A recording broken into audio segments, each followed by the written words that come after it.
अस्सलाम वालेकुम नाज़रीन, नांदेड़ दो न्यूज़ में आपका इस्तकबाल है। चलिए जानते हैं आज की खबर। मुख्तलिफ मुतालबात और 5% फ़ंड की बकिया रकम के हुसूल के लिए बड़ी तादाद में माजूर अफराद ने नांदेड़ वागला म्यूनसिपल कॉरपोरेशन के कमिश्नर दफ्तर के सामने धरना दिया। एहतजाज के दौरान माजूर अफराद ने अपने खातों में बकिया फ़ंड जमा करने, माजूर अफराद के लिए अलग दफ्तर कायम करने, अमला बढ़ाने, रोज़गार के लिए दुकानें और जगह फराहम करने, घरकुल स्कीम और दीगर सहूलतें देने का मुतालबा किया है। म्यूनसिपल इंतज़ामिया के साथ तफसीली बातचीत के बाद डिप्टी कमिश्नर ने यकीन दिलवाया कि 151 में से 137 ऐसे माजूर अफराद जिनके तमाम कागजात मुकम्मिल है, उनके खातों में बकिया रकम आज या कल तक जमा कर दी जाएंगी। इंतज़ामिया ने माजूर महकमे के लिए अलग दफ्तर, 2 इजाफी मुलाजमीन की तकर्रुरी और माजूर अफराद के साथ नामुनासिब रवैया इख्तियार करने वाली खातून मुलाजिम के खिलाफ कार्रवाई करने की भी यकीन दहानी कराई। तहरीर और ज़बानी यकीन दहानी मिलने के बाद माजूर अफराद ने अपना एहतजाज मुलतवी कर दिया है।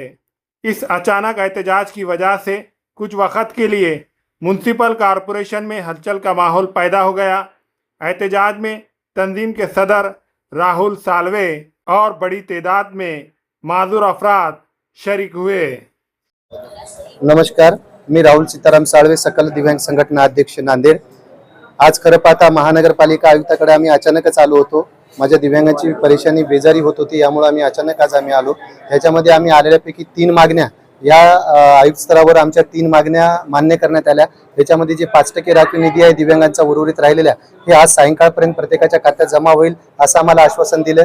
आणि त्यानंतर जो आहे जे दिव्यांग कक्ष आहे, त्या दिव्यांग कक्षामध्ये जे कर्मचारी आहे मॅडम, हे दिव्यांगासोबत उद्धट बोलत होती, त्याच्यावर कारवाई करणार असं त्यांनी आम्हाला आश्वासन दिलं।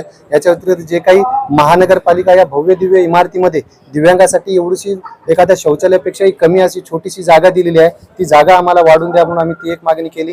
ती मागणी आमची मान्य केली। महानगरपालिका विभाग कार्यालयामध्ये दिव्यांगासाठी स्वतंत्र असं एक मोठं कार्यालय आम्ही स्थापन करू आणि तेथील कर्मचारी, आमची मागणी होती की कर्मचारी तिथे, जसं महानगरपालिकाची हद्दीमधली लोकसंख्या 7 ते 8 लाख आहे, याच्यामध्ये 15 ते 20 हजार माझे दिव्यांग आहेत। त्या अनुषंगाने कमीत कमी 4 ते 5 कर्मचारी माझ्या दिव्यांग विभागाला द्या म्हणून ती एक मागणी होती। सर तशी सकारात्मक चर्चा केली, त्यांनी हो म्हणून म्हटले।